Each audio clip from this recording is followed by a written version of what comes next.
नमस्कार. न्यूज 24 मराठीमध्ये आपले स्वागत. आज लोकसभा निवडणुकीचा तिसरा टप्पा. मागील 2 टप्प्यामधल्या मतदानाची आकडेवारी आणि मतदानासंदर्भातली सर्व माहिती आपण घेतली. आज तिसरा टप्पा अतिशय महत्त्वाचा टप्पा मानला जातो, कारण या टप्प्यामध्ये महाराष्ट्रातील अत्यंत महत्त्वाच्या अशा मतदारसंघांमध्ये मतदान होत आहे. त्यातले त्यात संपूर्ण राज्यभर चर्चेत असलेल्या बारामती मतदारसंघामध्ये देखील आज मतदान होत आहे. काल रात्री बारामती मतदारसंघामध्ये बरेचसे काही घटना घडल्यात, बरेचशी काही गडबड झाली. अर्थात राजकारण आणि निवडणूक यामध्ये बारामती मतदारसंघ सध्या अतिशय क्रुशियल किंवा महत्त्वाचा मानला जातो आहे, कारण की राज्यभरात घडणाऱ्या ज्या घडामोडी आहेत त्या घडामोडींपेक्षाही बारामती मतदारसंघामधल्या घडामोडी ह्या सुप्रियाताई सुळे आणि प्रतिभाताई पवार यांच्यामुळे अतिशय मोठ्या प्रमाणावर ते चर्चेले जात आहेत. काल रात्री रोहित पवारांनी एक आरोप केला की बारामती मतदारसंघामध्ये पोलिसांच्या बंदोबस्तात पैसे वाटप केले गेले. आता पोलिसांच्या बंदोबस्तात पैसे वाटप केले गेले अर्थात त्यांनी त्याचं व्हिडिओ फुटेज देखील प्रसार माध्यमांना पाठवलेलं आहे. ते आपल्याला देखील व्हिडिओ फुटेज मिळालेलं आहे. अशा परिस्थितीमध्ये बारामती मतदारसंघामध्ये अजितदादा आणि शरद पवार साहेब यांच्या दोघांमधला जो वादविवाद किंवा जो काही निवडणुकीच्या प्रचार कालावधीमध्ये घडलेला प्रकार आहे तो सगळा महाराष्ट्राने बघितला आहे, सगळ्या महाराष्ट्रामध्ये चर्चेला गेला आहे. आज तिथे मतदान होत असताना अतिशय चौकस आणि कडेकोटपणाने दोन्हीही उमेदवारांचे जे काही पक्ष सदस्य आहेत ते सगळे त्या ठिकाणी ठाण मांडून बसलेले आहेत. त्याचबरोबर बारामती मतदारसंघामध्ये देखील सातारा मतदारसंघामध्ये देखील आज मतदान होत आहे. तर सातारा लोकसभेसाठी जवळजवळ 2315 मतदान केंद्र आहेत आणि त्यासाठी अधिकारी आणि कर्मचारी तैनात करण्यात आलेले आहेत. कोल्हापूर मतदारसंघामध्ये देखील मतदानासाठी सकाळपासूनच रांगा लागलेल्या आहेत आणि कोल्हापूर मतदारसंघामध्ये देखील मोठ्या प्रमाणावरती मतदानासाठी गर्दी झालेली आहे. या सर्व पार्श्वभूमीवरती गुजरातमध्ये नरेंद्र मोदी पंतप्रधान यांनी मतदान केले. पंतप्रधान नरेंद्र मोदी यांनी गुजरातमध्ये मतदान करताना त्या मतदान केंद्रावरती यावर्षी मागे काही घटना घडल्या होत्या. भाजपचे चिन्ह वगैरे लावून त्यांनी मतदान केले होते. तसा काही प्रकार यावेळी घडला नाही, त्यामुळे तो देखील एक चर्चेचा विषय झालेला आहे. त्याचबरोबर अरविंद केजरीवाल यांना परदेशी NGOकडनं पैसे घेतल्याच्या संदर्भामध्ये आणि खलिस्तानवादियांकडून पैसे घेतल्या संदर्भामध्ये त्यांच्या राजभवनामधून गुन्हा दाखल करण्यासाठी एक प्रक्रिया राबवली जाते. तो तपास NIAकडे दिला जावा किंवा NIAने त्या संदर्भात चौकशी करावी अशी मागणी केली जाते. या सगळ्या झाल्या दिवसभराच्या आजच्या दिवसामध्ये सर्वात वेगवान पद्धतीनं घडणाऱ्या आणि घडलेल्या घडामोडींची माहिती. आज आपण चर्चा करणार आहोत बारामती मतदारसंघामध्ये.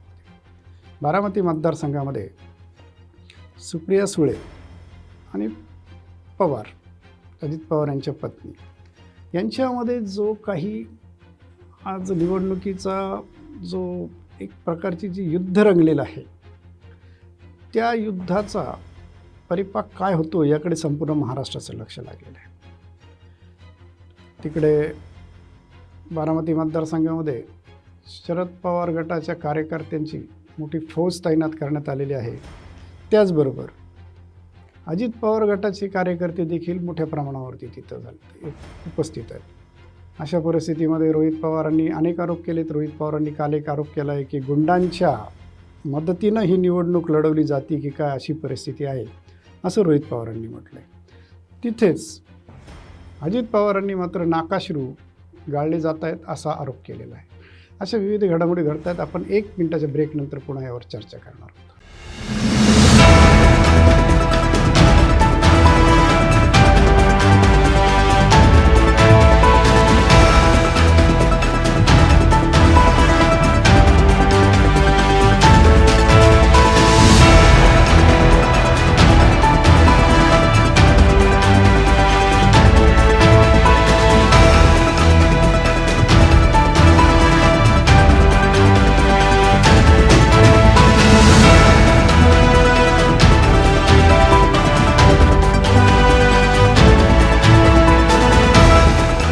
न्यूज 24 मराठी, नवा भारत, नवा विचार.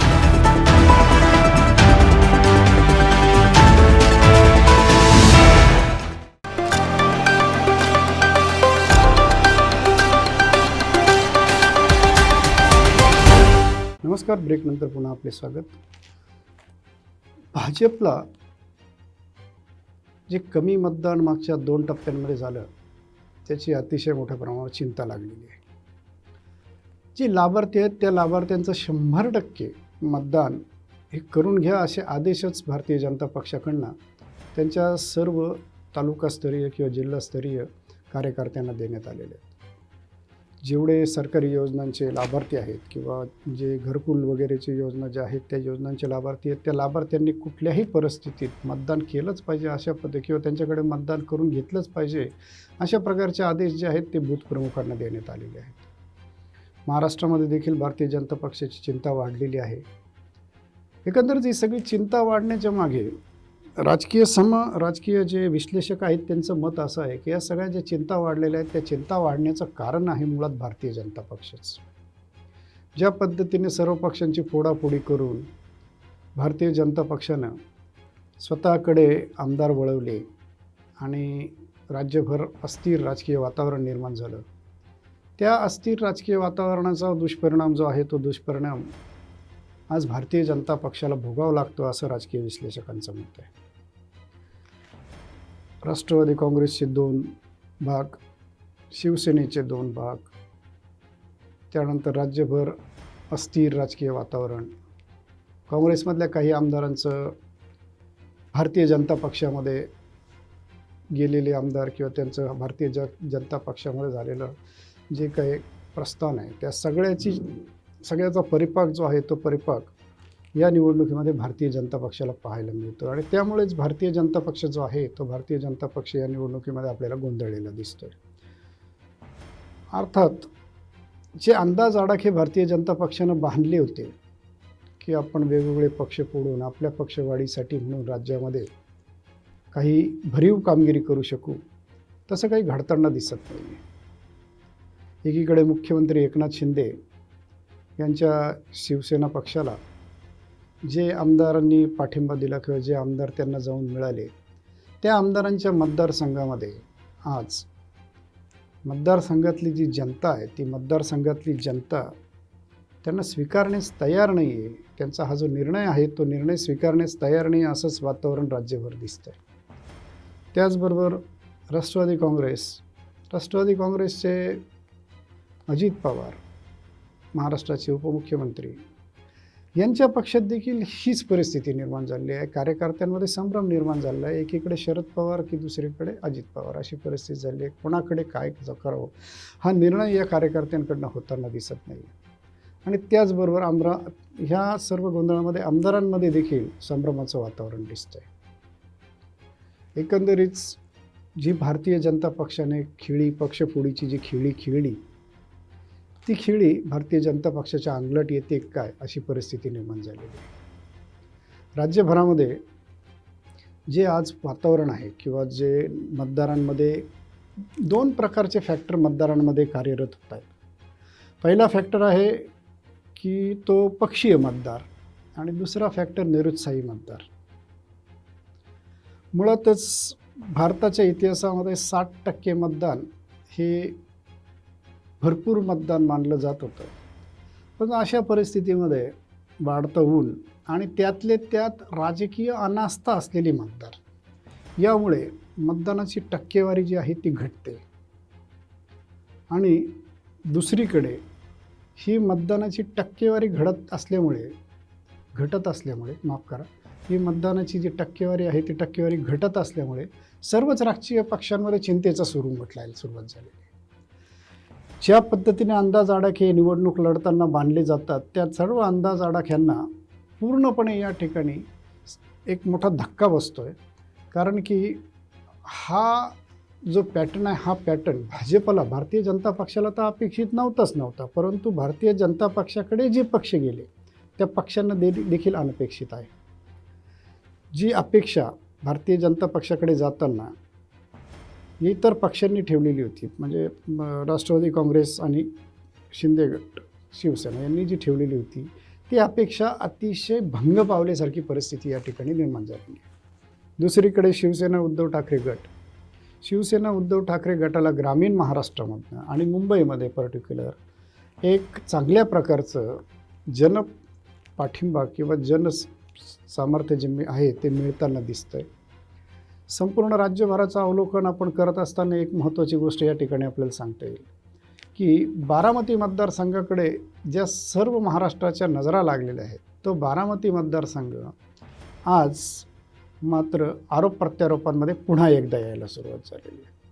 पैसे वाटप प्रकरण असो किंवा गुंडांची दादागिरी असो, गुंडगिरी असो, या सगळ्या आरोप प्रत्यारोपांमध्ये आणि त्यातले त्यात सर्वात महत्त्वाची घटना घडली की शरद पवारांचा काल त्यांना थकवा आल्यामुळे त्यांना 4च मिनटं त्यांनी भाषण केलं आणि 4 मिनटानंतर त्यांनी सगळी त्यांचे कार्यक्रम स्थगित केले.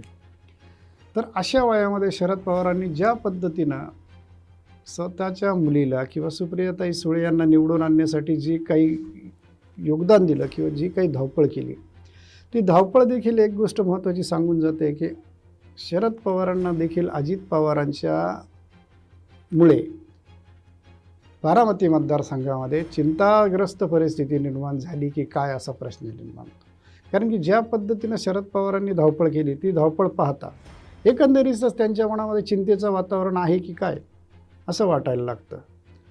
कारण की राज्यामध्ये सर्वत्र शरद पवारांचा जो नावलौकिक आहे किंवा त्यांचा जो दबदबा आहे, त्यांचं जे वचक आहे, त्यांचं जे राजकीय कारकिर्दीमधलं कौशल्य आहे, ते सगळं कौशल्य त्यांनी बारामतीमध्ये, एकट्या बारामतीमध्ये त्यांना एवढ्या मोठ्या प्रमाणात पणाला लावावं लागलं की त्यामुळे बारामती मतदारसंघ जो आहे तो शरद पवारांना चिंताग्रस्त करणारा मतदारसंघ ठरला आहे की काय किंवा ठरतोय की काय असा प्रश्न संपूर्ण राज्यभरामध्ये निर्माण होतो. अशा पद्धतीनं निवडणुकीच्या या प्रक्रियेमध्ये, मतदान प्रक्रियेमध्ये राज्यभरातून शासनाचे सर्वतोपरी म्हणजे निवडणूक आयोग आणि शासकीय कर्मचाऱ्यांची भली मोठी फौज कार्यरत असताना पैसे वाटप आणि गुंडगिरी या सगळ्यांच्या आरोप प्रत्यारोपाला पुन्हा सुरुवात झालेली आहे. यावर आपण सविस्तर चर्चा करणार आहोत एक छोट्याशा ब्रेकनंतर. नमस्कार, ब्रेकनंतर पुन्हा आपले स्वागत.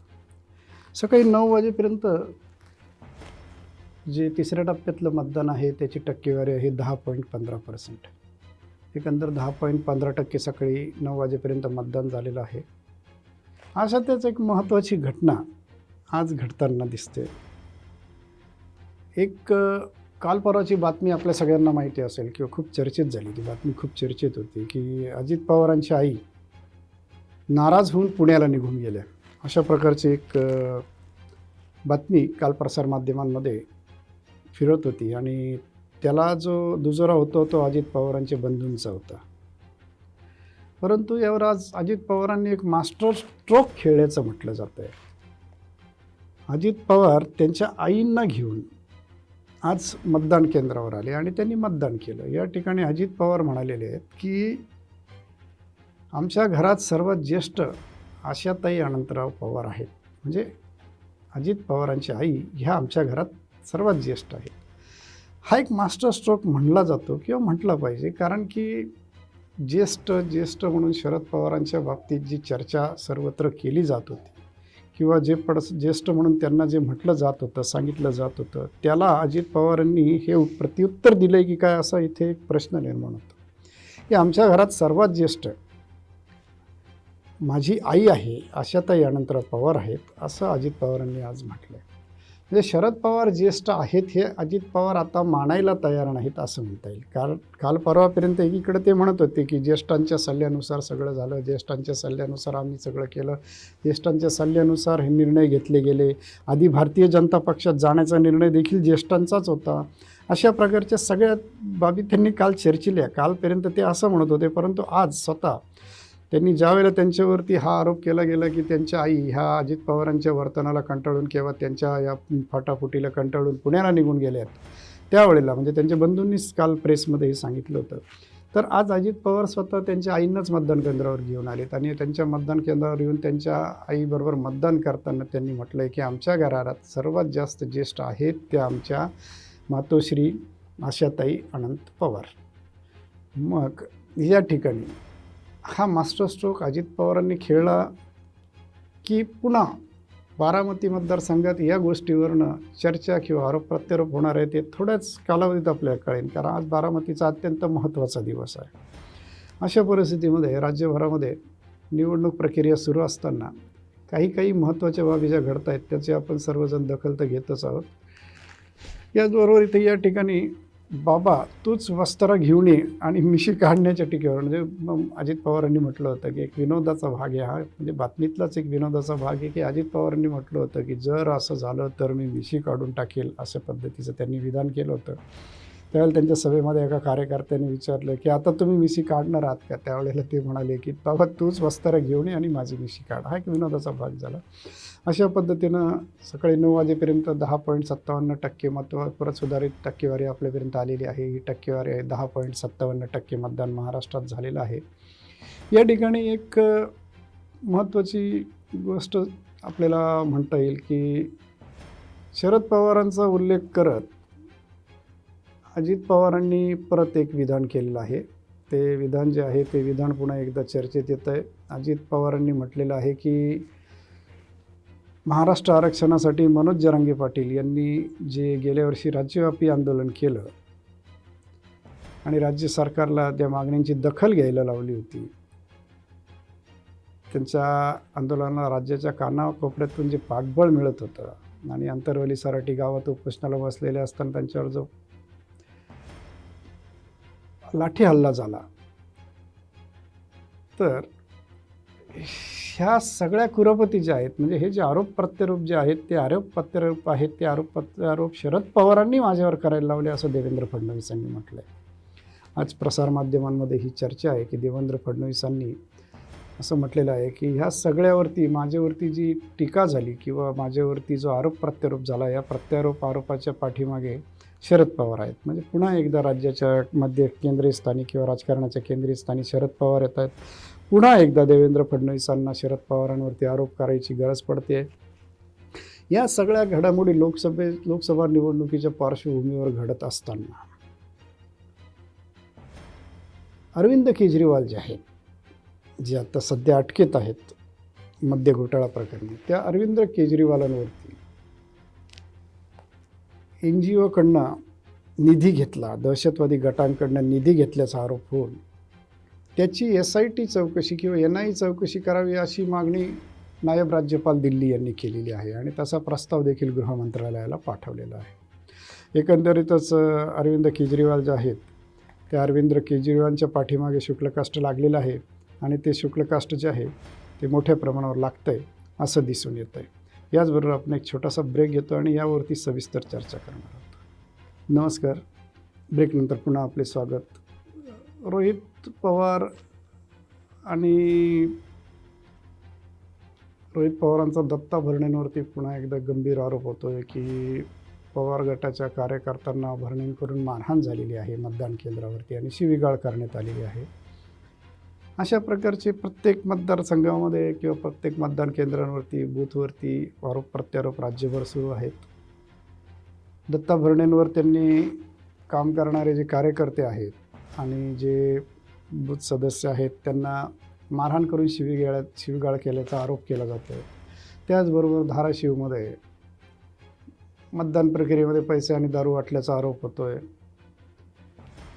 तर अनेक ठिकाणच्या विविध घटना आपल्या समोर येत आहेत, त्या आपण बरोबर घेतोच आहोत, त्यावरती चर्चा करतच आहोत. परंतु परत पुन्हा एकदा बारामतीकडे येऊशी वाटतं किंवा तू येण्याची गरज पडते. बारामतीमध्ये कडे येण्याचं कारण असं की तिथली चुरस ही मतदानामध्ये दिसण्यापेक्षा राजकीय आरोप प्रत्यारोप आणि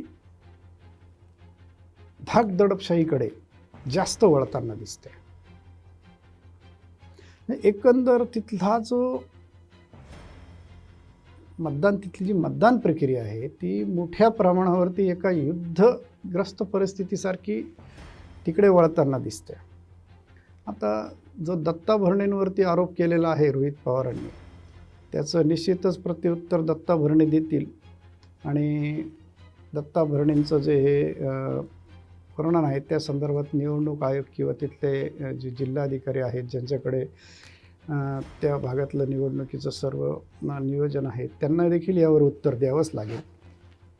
परंतु या अशा परिस्थितीमध्ये बारामती मतदारसंघ थोडासा जास्तच चर्चेला जात असताना अजित पवारांनी त्यांच्या आईला मतदान केंद्रावर आणून मतदान करून घेणं आणि आमच्या घरात सर्वात जास्त व्यक्ती आमची जास्त ज्येष्ठ व्यक्ती आमची आई आहे हे म्हणणं हा एक शरद पवारांना ज्येष्ठ म्हणून नाकारण्याचा प्रकारच म्हणावा लागेल. आणि एकंदरीत पवार कुटुंबामध्ये जे काही आत्ता या निवडणुकीपूर्वी जे काही वातावरण निर्मित झालं होतं वादग्रस्त, ते वातावरण पुन्हा अगदी मोठ्या प्रमाणाकडे पुन्हा एकदा वेगळ्या वळणाकडे वळताना दिसते. पुन्हा हे वाद वेगळ्या ठिकाणी वळताना दिसत आहेत. अशाच वेळेला शिवसेना उद्धव ठाकरे गट यांच्याकडनं देखील मुंबईमध्ये काही घटनाबद्दल वक्तव्य येत आहे किंवा प्रतिक्रिया येत आहेत. मुंबईमधल्या काही सोसायट्यांमध्ये शिवसेनेच्या कार्यकर्त्यांना गुजराती सोसायट्या हा शब्द त्यांनी वापरलेला आहे. गुजराती सोसायट्या ज्या आहेत त्या गुजराती हाऊसिंग सोसायट्यामध्ये शिवसेनेच्या कार्यकर्त्यांना येऊ न देण्यामुळे वातावरण थोडंसं गंभीर झालं होतं, वादविवाद झाले होते. अशा प्रकारचा आरोप शिवसेना गटाकडनं होतो, उद्धव ठाकरे गटाकडनं. आणि आत्ताच एक प्रतिक्रिया दत्ता भरणेंची आलेली आहे. दत्ता भरणे म्हणत आहेत की 2 कार्यकर्त्यांमधला वाद मी सोडवत होतो. मी कुठल्याही प्रकारचा दबाव तंत्राचा वापर केलेला नाही. मी मतदान केंद्रावरती गेल्यानंतर तिथे जो 2 कार्यकर्त्यांमध्ये वाद सुरू होता तो वाद मी सोडवत होतो. आणि तो वाद सोडवत असतानाच माझ्यावरती हा आरोप करण्यात आलेला आहे की मी मतदान केंद्रावरती दादागिरी किंवा धाकदडपशाही केली असं. परंतु जो व्हिडिओ रोहित पवारांकडनं प्रसारित केला गेला आहे किंवा जो व्हिडिओ रोहित पवारांनी प्रसारित केला आहे त्या व्हिडिओमध्ये मात्र स्पष्टपणे दिसतं आहे की दत्ता भरणे हे कार्यकर्त्यांना अर्वाच्य शब्दामध्ये किंवा धाकदडपशाहीच्या शब्दामध्ये बोलताना त्या ठिकाणी दिसत आहेत.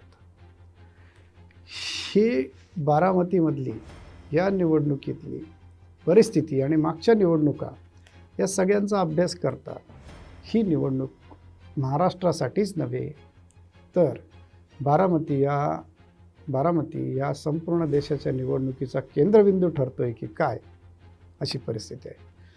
पश्चिम बंगालमध्ये 9 वाजेपर्यंत 15.85% इतकं मतदान झालेलं आहे. हे तिसऱ्या टप्प्यातलं 10.76% आणि महाराष्ट्रात 6.64% मतदान सर्वाधिक सकाळी 9 वाजेपर्यंत झालेलं आहे.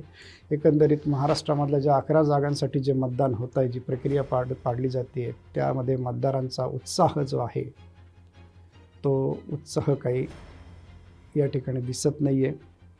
राज्यभरामध्ये मतदारांचा उत्साह हा सौम्य प्रमाणातच दिसतो. त्यामुळे भाजपसह जे फुटीरवादी गट आहेत त्यांच्या चिंता वाढलेल्या आहेत. आपण या सर्व बाबींकडे लक्ष ठेवूनच आहोत.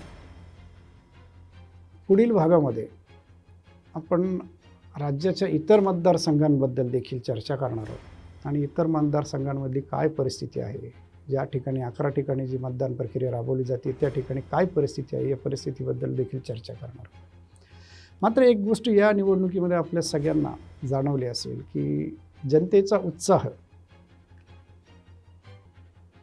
हरवल्यासारखा वाटला या निवडणुकीत. जो लोकशाहीचा उत्सव मानला जातो निवडणूक प्रक्रिया ही, या निवडणूक प्रक्रियेमध्ये जन उत्साह किंवा जनसहभाग जो आहे तो फार कमी प्रमाणात जाणवला. ही चिंतेची बाब आहे आणि या सर्व गोष्टींचं परीक्षण किंवा आत्मपरीक्षण हे सर्व राजकीय पक्षांनी करण्याची गरज आहे.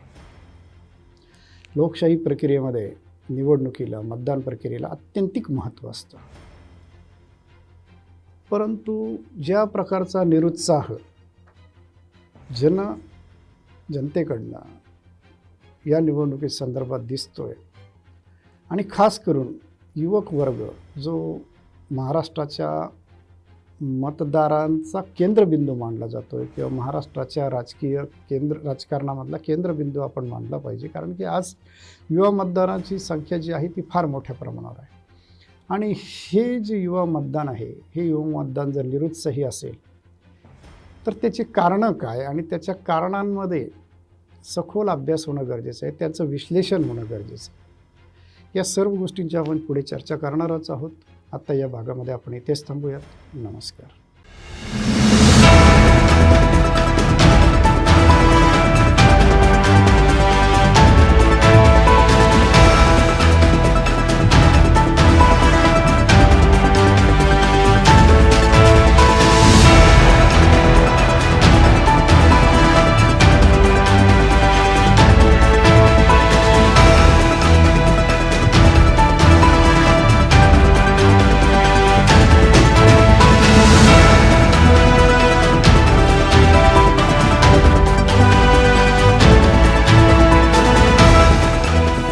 न्यूज 24 मराठी, नवा भारत नवा विचार.